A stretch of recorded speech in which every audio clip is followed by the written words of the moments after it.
Welcome to the Business and Brews podcast, where our mission is to highlight local businesses and shed light on different industries.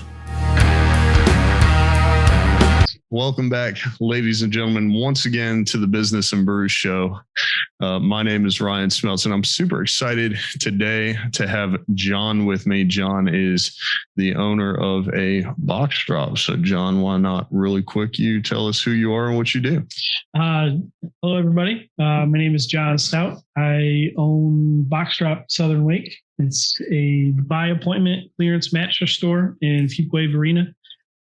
Everything's brand new. I'm a one-man operation. So it's really nice to do that with no employees and no boss or anything other than my 7-year-old who tells me what to do. Yeah. So, all brand new mattresses at awesome prices. We operate by keeping our overhead low.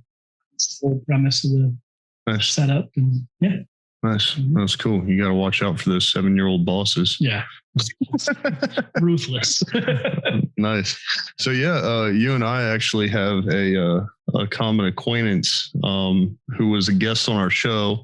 So I'll plug Christine Wallors, who does insurance. Yes. And so you guys, if you want to watch the episode that had Christine, you can click on the link wherever it shows up. I don't know how that works. So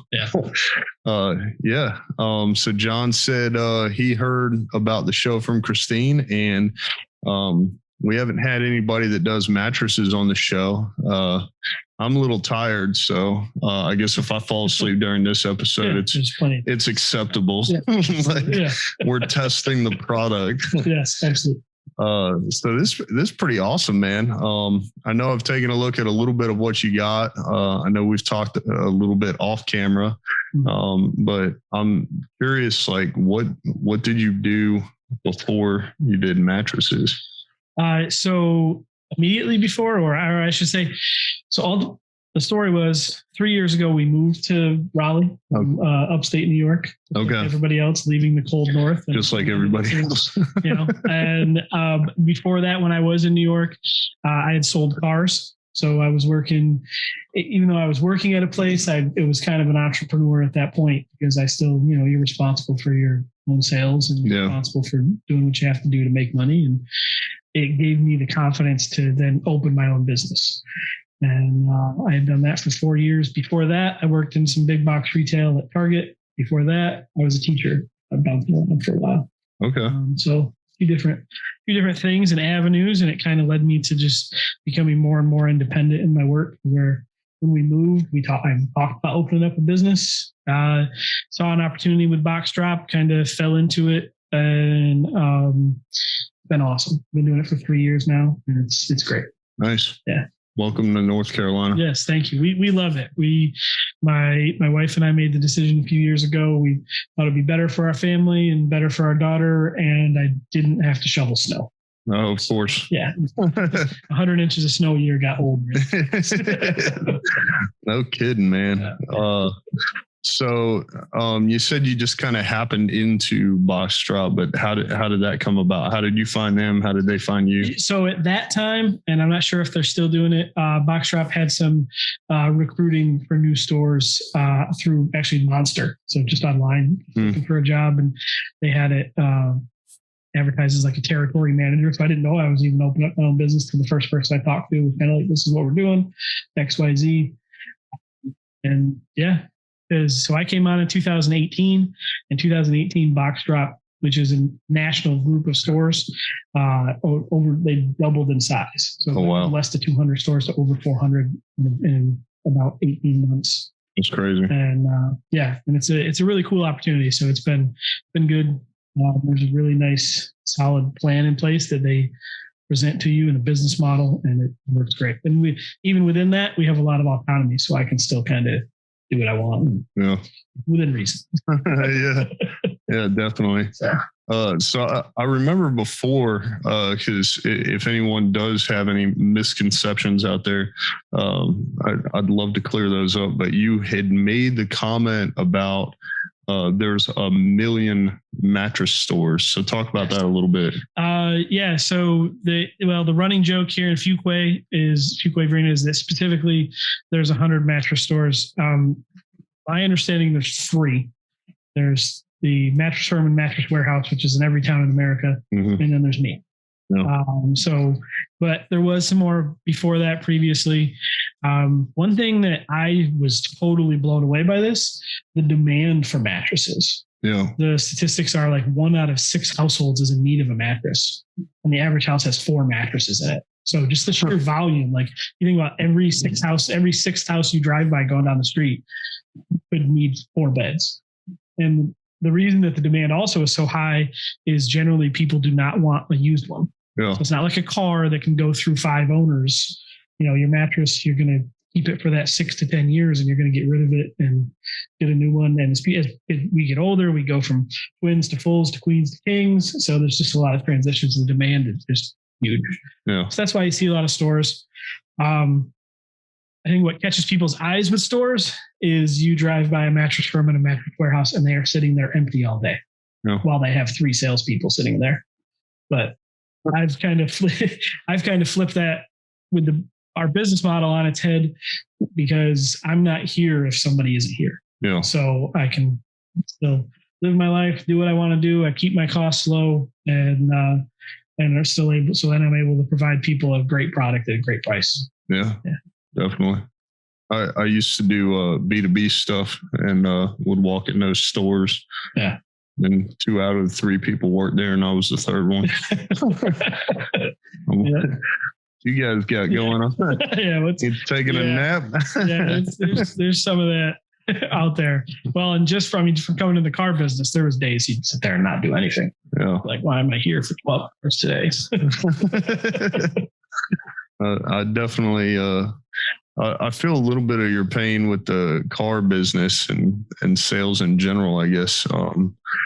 So my friend Gavin is, or has been involved in car sales before. And I'm a pretty big sales guy myself. I've been in many different types of sales. So I can kind of see how that facilitated your transition when you're presented with this. And it's like, if you take that hourly employee or that salary employee and you show them this and they're like, all right, well, how much do I get paid? And you tell them, well, it depends on how well you do.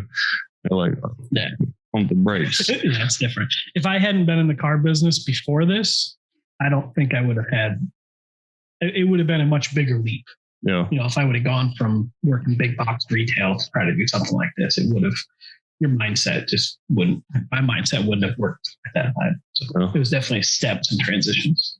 So we're here in Fuquay.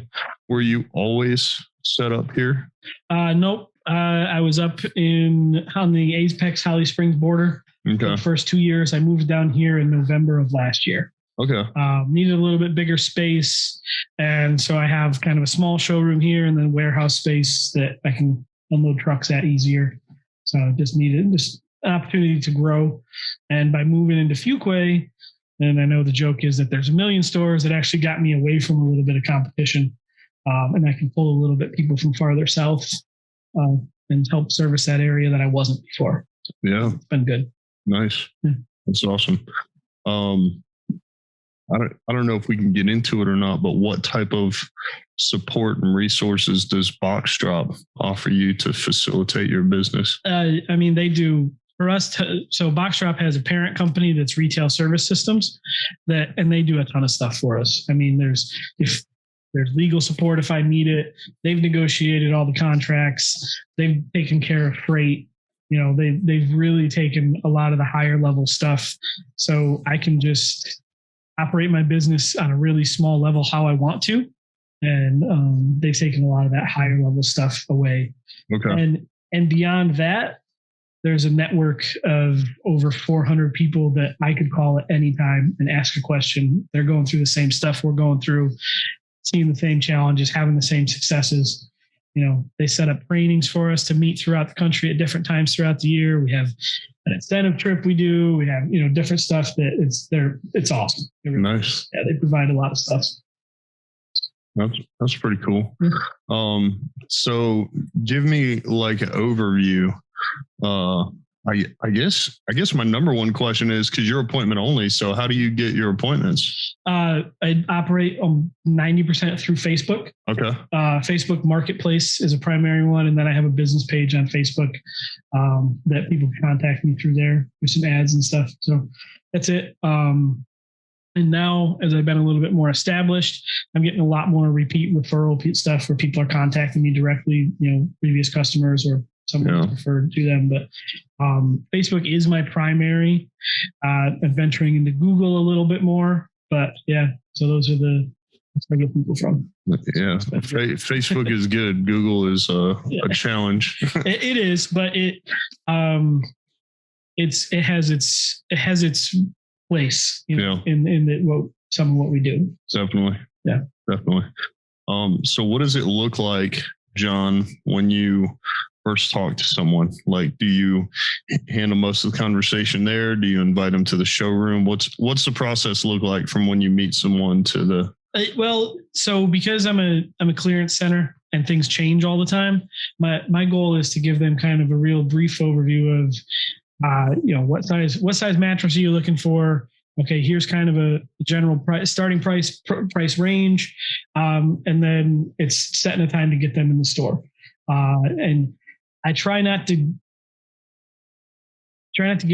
want to give too much through the messaging or when I'm talking with people. One, because I think it's super important to come in and lay on the bed. Because if I tell you what I think that bed feels like through conversations, it's going to be totally different for you. Yeah. So ultimately it's you need to get in here and try the stuff, because whatever questions I answer for you, I don't want to have you walk in with any misconceptions because, I told you that this bed is soft and it costs this much. And then you're like, this thing's way too firm for me. Yeah. So, and I tell people that, like, I get customers sometimes who just say, hey, just deliver me the one that costs this much. And I'm like, it's not a pizza. It's not a pizza. You got to come in and lay on it. It's important. It's not a pizza. Yeah. Although I wish it was. Some days, there are some days I wish I could fall asleep and then just eat my bed. Eat your way out of it. So that's pretty cool, man. I'm always interested in like because you have online places, you have retail stores, physical locations. So I like to learn how people capture their audience's attention, and then kind of working from that first introduction all the way through the entire process. And I'm sure mattresses, you're talking about laying on them. That's an experience. Yeah, exactly. It's something you have to do. And also, the way my business is set up, it's pretty easy for most people to see how I'm able to give them the value that I do. Yeah. And I can just say, just like we already talked about, there are mattress stores in the area and they're paying salespeople however much to sit there all day. They're paying for prime real estate, on the main roads, and their lights are on all day, type thing. And so it's pretty easy when you start to talk to those people about how I operate that they can see, well, yeah, that makes sense. Just the sheer math of it. Yeah. So. Definitely. So I was actually going to touch on that next, because you said keeping operating costs low. So John, you're only employee. So I'm sure you don't really have the common struggle of hiring, quitting, firing that most people do. So what are some of the challenges that you deal with operating this business? Well, more recently, one of the things that we've run into, just like the rest of the world, the last 15 months, supply chains have been a struggle. Oh. I used to be able to get product within 5 days, and there's been periods through the last 15 months where it's taken as much as 6 to 8 weeks. Holy smokes! So yeah, that's been an adjustment. And now I will say, because of the way I operate my business, I'm able to kind of turn on a dime quick, whereas the big businesses can't do that as much. No. I'm able to do some things a little bit differently to handle some of that. But that's been my biggest struggle recently is doing that, dealing with logistics, supply chain issues, things like that.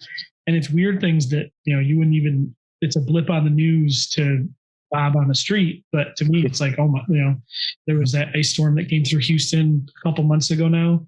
There is still a foam shortage because of that, because a lot of foam is produced in the Houston area. Wow. And all iced up, and they had plants were shut down for up to a month, I think. And you get a month stop in any supply chain, and then it's felt for, months down the road. You know that stuff you do. The other thing on a more personal level I struggle with sometimes, I say that I don't work a ton, but because people contact me directly, is I'm pretty accessible all the time. So my wife will always be on me, not always, but she's on me about, hey, you're not at work, but you're still responding to messages, or you're still doing this. So I've tried to be better about separating myself and being like, okay, I'm putting that away. Yeah. Because sometimes even while I'm not at work, I find myself working where I should be. I feel you on that. It's definitely a little bit of a challenge when you're like the heart of the business, because like I've got 4 guys down there, and then I've got somebody up in Raleigh running a lot of the business end of things. But with the company number, we don't have a physical phone because that's stupid. So it's on my cell phone. So I have 2 numbers on my cell phone. So if a business call or a personal call comes in, and then if it's a freight company or a dispatcher or a supplier, no matter what, if I'm talking to them, like with you, I just give them my cell phone number because I'm going to be answering anyways. And now I'm at home and I'm getting texts and phone calls. Yeah. And it sounds like you're kind of like me in that, I don't know if it's an attention thing where I have to handle it right then and there, or if it's like I just really like to work. Yeah. That's one of my favorite things to do. So, and not work in a sense of like, try to kill myself. It's just I like what I do. I enjoy it. So, I can imagine you being the sole person, and then, you like to eat. Yeah. You want to do it again. I do. We did it yesterday. We'd like to do it today. So let's sell some mattresses. So through, I know we talked about the logistics challenges. And I think that's pretty interesting that Houston and foam, nobody would have put those 2 together. Yeah, it's just weird. But what are some things that like you learned while you've been doing this business where you're like, oh, that really works, and you're glad that you figured it out, like system, process, or whatever? So early on, one of the things that I got rid of off of my plate, and I've been back and forth on it a little bit, was doing deliveries for customers. Initially, I was doing it and able to make just a little bit extra cash on it. And then being a one-man operation, I kind of looked at what time and what that was doing for me. I've since found a guy who does deliveries. People pay him directly, and just taking that off my plate and finding someone that I can give a key to the building and I can say, go get this mattress, take it to this address. And that's been a huge thing for me. It really has. The other thing, and in this, it's kind of a psychological thing, and it's also helped me not work as much, but not be overly accommodating to people. I have a product that people want to buy. I know I have a great value at it, but I also know that if someone is really in need, I can either meet them at, they can meet me at a time when I'm available, or I can go out of my way and stress myself out trying to be when maybe only they're available, and then I'm stretching myself too thin. So being able to say, hey, this is when I'm doing stuff, we're going to do things kind of on my terms, while still being helpful, but not overly accommodating. Yeah, definitely. I feel that's something that I struggle with as well, because I want to help people. And now we've got this person that, maybe wants to walk all over you or what have you. It's a fine line. It really is. But, you have to. So we can't buy a mattress at 2 a.m. is what you're saying. Not generally speaking. John's not going to be here. Yeah. He might be, but he'll be asleep. Yeah, sleeping on one. Yeah. I mean, but it's funny. It's funny you say that. There's some BoxDrop stores that I know and people that are friends with that, the one guy I've heard him say, he's like, I built a big chunk of my business by helping people work third shift and going in and meeting them at all crazy hours. Hey, that's some people. That's how that's a niche. Yeah, well, then that's exactly a niche. There's other places who aren't going to help those people at all. So. That's when you hire somebody and open up a second one right next door. Yeah, and then you're like, you work at night, I work during the day. Yeah, hours location. Yeah. There you go. Go over there. Yeah, that's my night guy. Yeah, definitely. So just getting a little bit more into the specifics, because I'm a nobody, so I look at these and it's like you got 6 mattresses in here. Like, what's the difference? Like, what's because you talked about soft versus firm earlier, and I hear on the radio all the time, are you a hot sleeper? Yeah. And I'm not really. I'm a fire. Yeah. Yeah. At night. Gotcha. Yeah.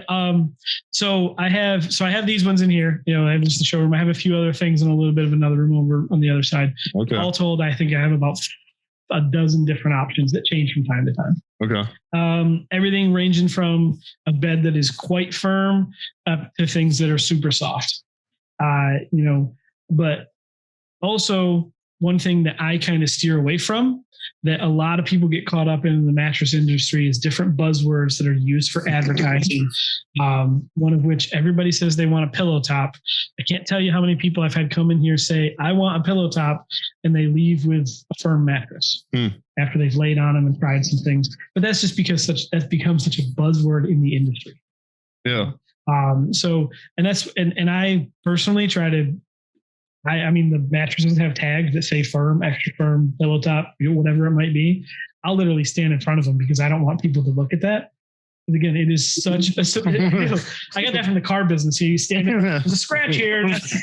But because it's such a subjective thing that if I tell you that's an extra firm bed before you lay on it, some customers won't even lay on it. I know I don't want extra firm, but they but do you liking it? So it's definitely something that I have enough options to find everybody's comfort level, but I also really try not to steer people towards a certain bed because I want them to really try everything. Yeah. And I don't have so many options that it becomes overwhelming. Yeah. If I get a feel for what somebody's looking at, I can be like, that once you've laid on 3 or 4 beds and I can kind of see how you're feeling them, I'd be like, you're not going to like that.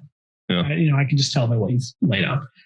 But we have all different types too. I have traditional coil mattresses, some pocketed coil mattresses, which can go on adjustable bases to raise your head, raise your feet. Some of the benefits there, and then some memory foam beds, which are awesome. Excuse me. Most of the beds that you're hearing when they're saying, "Are you a hot sleeper?" Those are memory foam beds that have some sort of cooling technology in them. Memory foam traditionally slept hot. So people think memory foam is new. It's been around since the 50s. Listening. But so I can tell you, like at home, because I have slept on our mattress like by itself with just sheets, and I don't like it. And I think it might be a little bit more on the firm side. And then we got something from my mom, and I couldn't tell you. It was whatever it was very thick, and it was made out of goose down. It was very expensive. So we tried sleeping on it, and I don't think that's what it's made for. So I think it's more of a comforter. Yeah. So I think we tried that one night, and that was it, because it took me from 1,000 degrees to 10,000 degrees real quick. And then we've got this thing, and I don't know if it's memory foam. I'm pretty sure it is memory foam, probably, but it's on top, and I want to say it's about 4 to 6 inches thick, and it goes on top of the mattress, and then we put the sheets over it. And we have an air conditioner in the room. I'm going to sound ridiculous right now. We have an air conditioner in the room in addition to the home's air conditioning system. I'm not done. With a fan.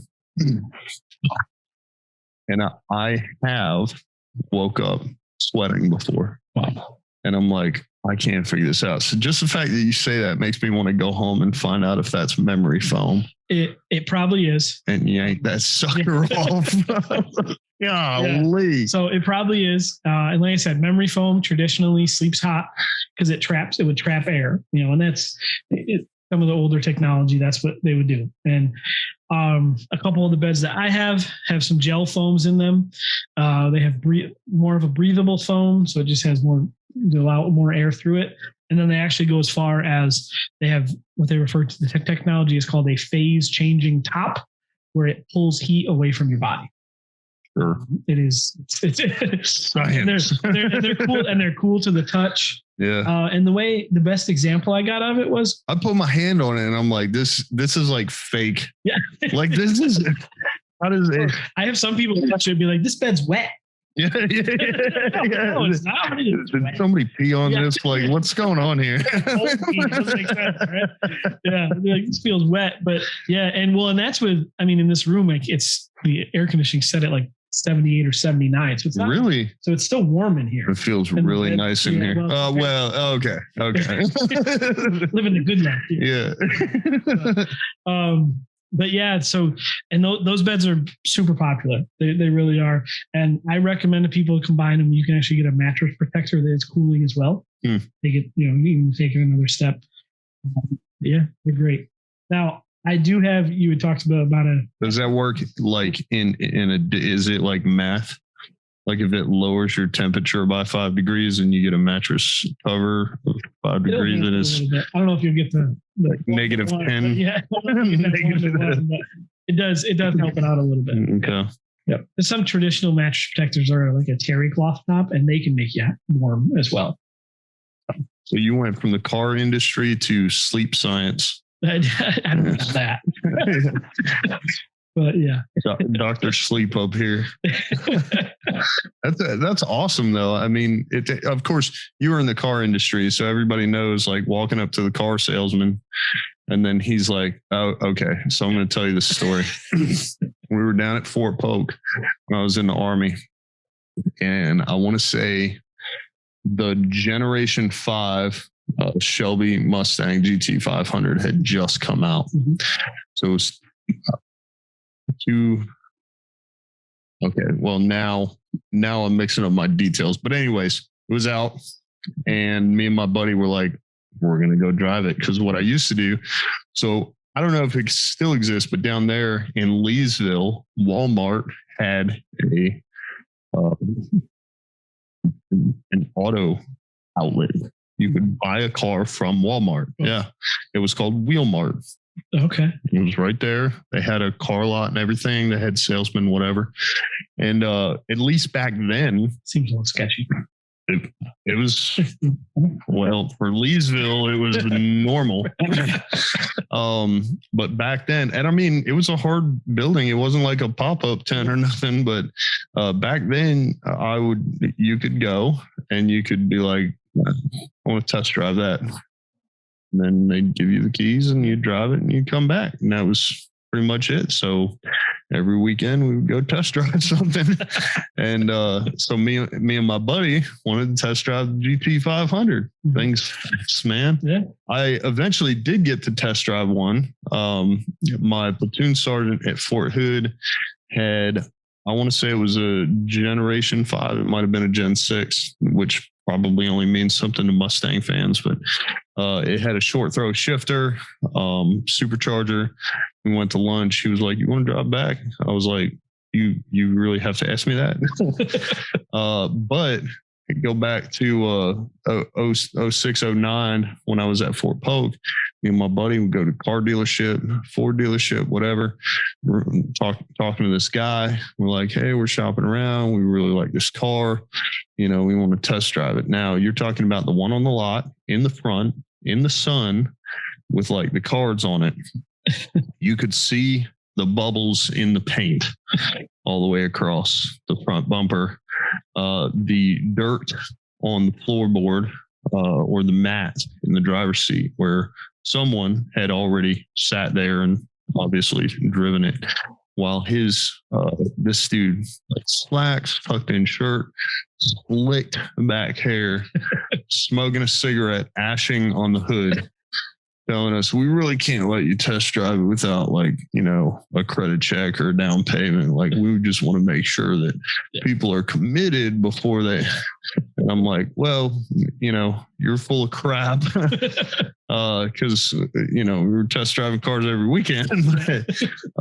Usually just a driver's license or something, but also you're ashing on the hood and you're sleazy. Yeah. A sleazy car salesman. So just what you talked about, bringing it back to what you were talking about, where you have many different options and somebody comes in here, you're not pushing someone like, oh, buy the most expensive one or buy this one. They can test them out. Absolutely. See what works best. Yeah. And I like that you have a place you can do that. You can't do that with the ones online. Yep. Well, and I flat out, kind of what you were saying at the end there, I have people all the time say, well, what's the best bet? The one that you like. I say that to people all the time. But like, what's the most expensive one? Like, well, one, that doesn't matter. Or I'll make a joke and I'll say, well, the most expensive one is whatever one you pick out. But I mean, and it doesn't, because I'll show people the highest price bed in the room and they might not like it. Yeah. They might want something different because everybody's there, and it's not always a budget thing. So. I feel for the people who want the most expensive one because they're in a position like I'm in now. You've already taken the shortcut. I've already played that game, so I feel like that's something I would do. Or there's some that do, and I get, and it is a great bed, but it's not always the answer. Yeah. So they come in, they're shopping, and you're like, all right, you lay on each one and fall asleep. I'll time you. Yeah. And then the fastest one, that's the one you want. Yeah, more or less. Yeah, and it's fun. I have some people who can make a decision instantly. I had one lady who was like, I read somewhere and you need to lay on the bed for 24 minutes to test it. And I'm like, I only have 23 minutes. Yeah, 24. That's the number. But yeah, I was like, go ahead, do what you have to do. I'm not going to stand here while you do it. But. It's like my generation and older found Google. And they were like, I'm guilty of it. I did that with my puppy's dog food. But what's the best? Well, that's a whole different story. But anyway, so would you say, because John, I know you talked about holding a lot of conversations on Facebook. So I guess you have Facebook messages. Do you text? Do you do phone calls, email? Like all that. Probably very little email as far as customer communication. But and it depends on how the people have found me. If they found me through my business page, they got my phone number off of it generally. Okay. I'll get some phone calls. Mostly I'll get texts. Or if they found me through Facebook Marketplace where I do advertising, then that's almost all through Facebook Messenger. Okay. So just different ways as far as that. But yeah. Okay. You got a website? I don't have a website. Yes and no. I have a website that's in production, but because things change so much all the time and again, because I want people to come in to experience it, lay on the bed, so I just run everything through the Facebook page, which is BoxDrop Southern Wake. That's where the most up-to-date information is, and the most pertinent and up-to-date information is how to contact me, when we can set times for you to try out the beds and go from there. Yeah. Because that mattress that's here this week, I might not be able to get that in 2 weeks. Seems like for a website, you could have a picture of the showroom and then a scheduling function. Yeah, and I've done. What time would you like to come take a nap? And I've used some different scheduling apps and things in the last few years, with some success, some not. Some people don't want to put in the information, some people do. So yeah, but all sketchy about that internet stuff. Yeah. Well, that's awesome, man. So you've been doing this for 3 years. You're about to retire. What what does it look like long term for you, John? Are you thinking possibly like a bigger store, multiple locations? What are you going to do with it? I'm kind of the way BoxDrop operates. I'm a little, because of some other stores, or we have stores in different directions of me. I'm a little landlocked, but that's okay. Ultimately, because of the way I can operate this business, I'd more see myself doing another business on top of it. I'm not sure what that would look like. Just right there on the roof. Just kind of. But yeah, because again, any idea what? I don't know. I will figure something out. Okay. I was just curious. I'm going to hunt them down, and I'm not going to go into too much detail because I really want to make this happen. But let's just say I found someone who was on a TV show who likes to cook. Okay. And I think I might be able to get them on this show. Oh. So a lot of times people start businesses in what they're passionate about. Yeah. So. Yeah, I mean, I've always saw. So a little bit kind of background. When I said I was a teacher 100 years ago. I coached football, basketball, and softball for 10 years. Okay. And I've always said that when I'm going to get in a position where it'd be my dream job, I would run like an AAU basketball organization. Okay. So there's some people I've talked about kind of doing something like that, because I could do that and this in conjunction with each other. Nice. I of course would like my store to get a little bit bigger than it is, but happy with my space. I'd like to do a little bit more in sales. Everybody would. Sure. But I also don't want it to grow to where some locations have 20 employees. Yeah. I don't want to do that. Yeah. I got into this business. And I do it because I didn't want any employees and I didn't want to be responsible for anybody. So it sounds like my dad. Yeah. You got to take that. I do have to help him out. Okay. Let's just pause it real quick. Okay.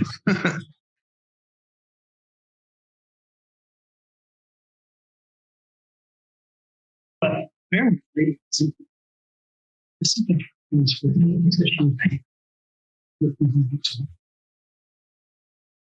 much.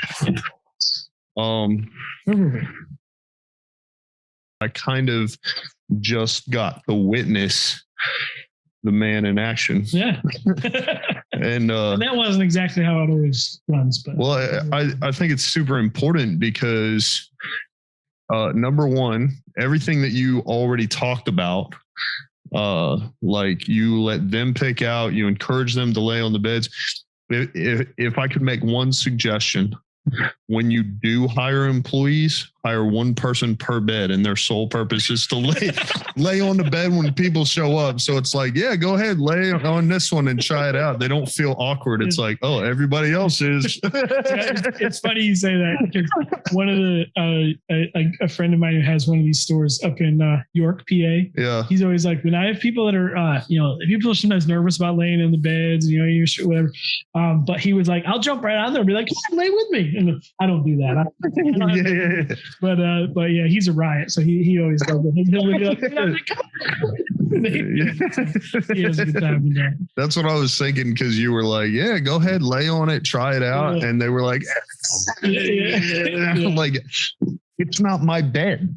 This for you. That's why you always see me come in here and I touch them. Yeah. It's not my bed. Yeah. But yeah, that was good. So letting them pick out what's going to work for them. Mm-hmm. I also noticed too, which we didn't get into, and I didn't really think to ask, but you offer financing options. Yeah. So when somebody comes in for that $1 million bed you were talking about earlier, they can make a payment on it. I have absolutely. I have a few different finance options, some short-term financing, no credit needed, and then some longer-term with traditional financing. That's good. Yeah, it helps people out.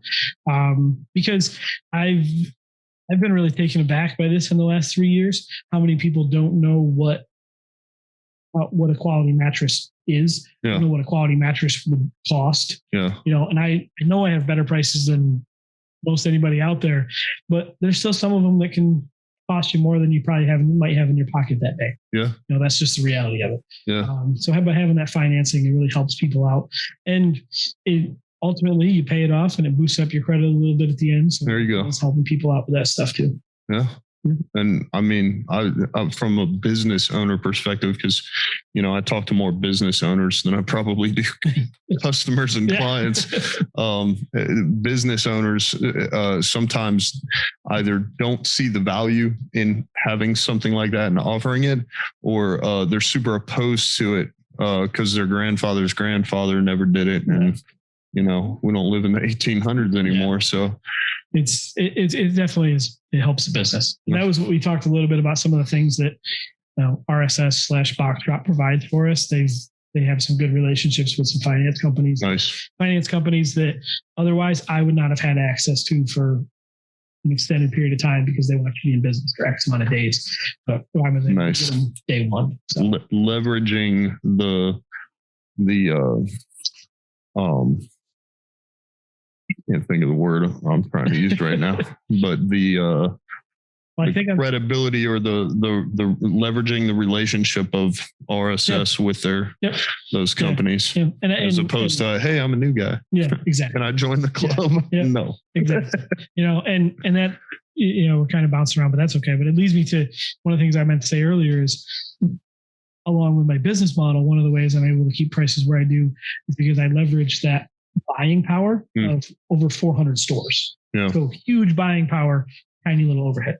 So that's another way of doing it. And some of the things that they provide as far as John, do you remember I'm going to screw this up. Do you remember the movie Aladdin? Yeah, that popped into my head. Giant cosmic powers. That's exactly what. And I was like, I can't believe he just said that. I was literally thinking, how could I incorporate this? But I'm not going to say it because I don't know if it'll fit. And then here you go. Yo. Oh, I'll say it. I'm just glad I remember the movie, because I was like, where's that from? Why does he sound like that? That is awesome. So normally we ask 4 questions, this, that, and the third. I got into a lot of details. I think the number one thing I want to focus on while we're kind of leading out in this episode is number one suggestion or advice you would give to somebody that's shopping for a mattress right now?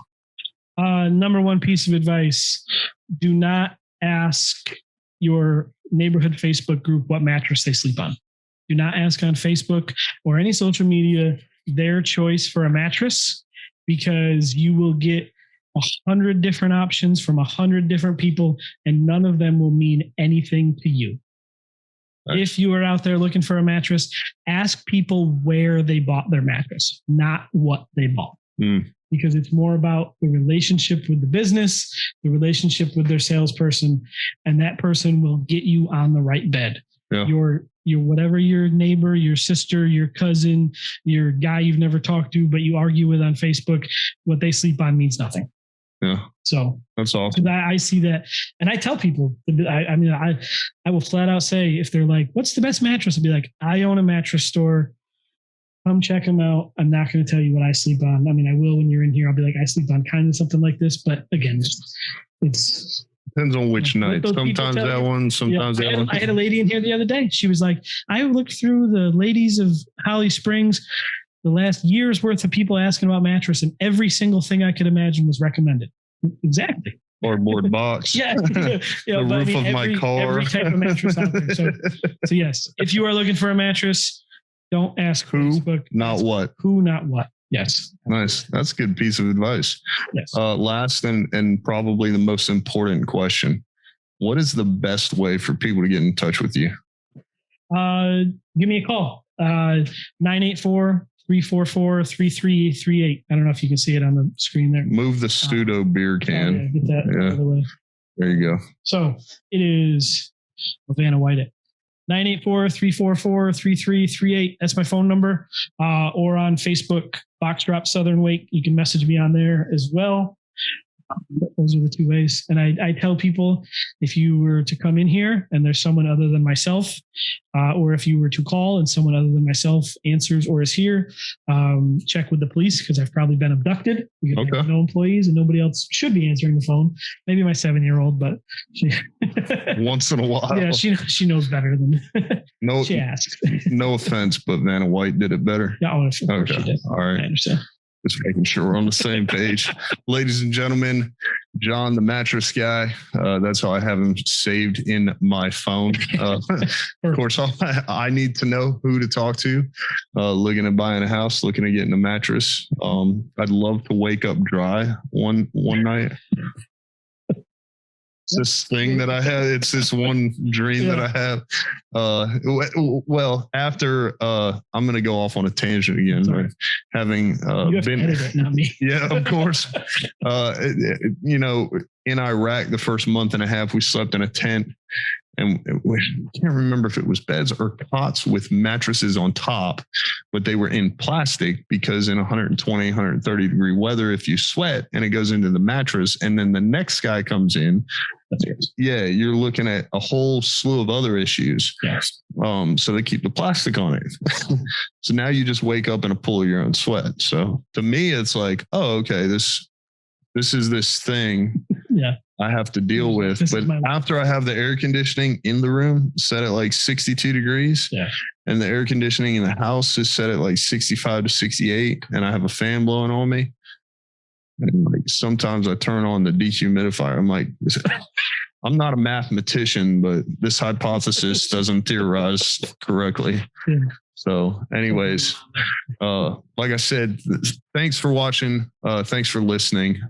If you learned anything, if you want to start your own mattress store, if you want to buy a mattress, if you have questions about mattresses, or you just want to come take a nap, get in touch with John. That's his phone number. I'll put it in the description, and links to his Facebook page as well in the show notes. So please like, subscribe, and share this with your friends so they know who to talk to about a mattress and who to talk to about starting their own mattress store. Thanks so much. Thanks, John. Thanks for having me. I appreciate you opening up your space and letting us do this here. It was fun. All right. This has been the Business and Brews Show, hosted by yours truly, Ryan Smeltz. Edited and produced by Ryan Smeltz. Join us on the next episode. Be sure to tell your friends and give us a 5-star review. Find other episodes wherever you listen to podcasts.